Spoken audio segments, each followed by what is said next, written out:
Visakha వన్డేకు line clear అయింది. Pitch ను test చేసిన బీసీసీఐ క్యూరేటర్ మ్యాచ్లకు గ్రీన్ సిగ్నల్ ఇచ్చాడు. భారత్ న్యూజిలాండ్ మధ్య వన్డేతో పాటు వచ్చే నెలలో భారత్ ఇంగ్లాండ్ మధ్య జరగబోతున్న టెస్ట్ కు విశాఖ స్టేడియం ఆతిథ్యం ఇవ్వడం ఖాయమైంది.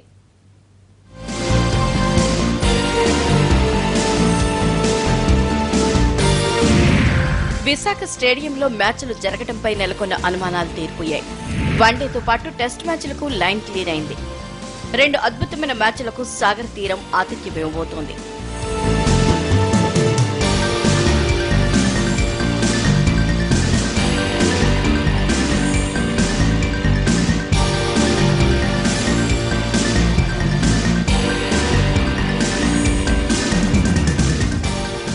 షెడ్యూల్ ప్రకారం ఈ నెల 29న భారత్ న్యూజిలాండ్ మధ్య వన్డే మ్యాచ్ జరగాలి.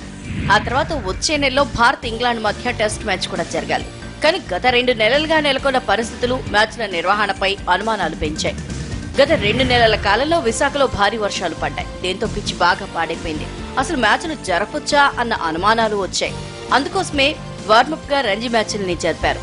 అయితే ఆ మ్యాచ్ల్లో పిచ్ టీంలను బాగా ఇబ్బంది పెట్టింది.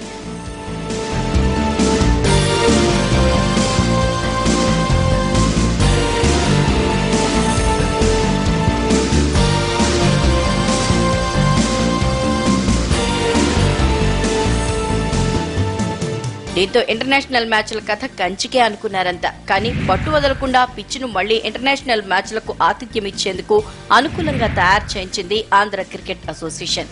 ఈ నేపథ్యంలో ఓసారి స్పెషలిస్టులను పిలిచి పిచ్ను పరీక్షించాలని బీసీసీఐని కోరింది ఏసీఏ.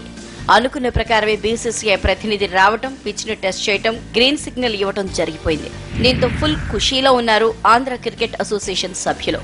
వచ్చే నెలలో జరిగే తొలి టెస్ట్ మ్యాచ్ కు ఘనంగా ఆతిథ్యం ఇవ్వాలని ప్లాన్లు వేసుకుంటున్నారు.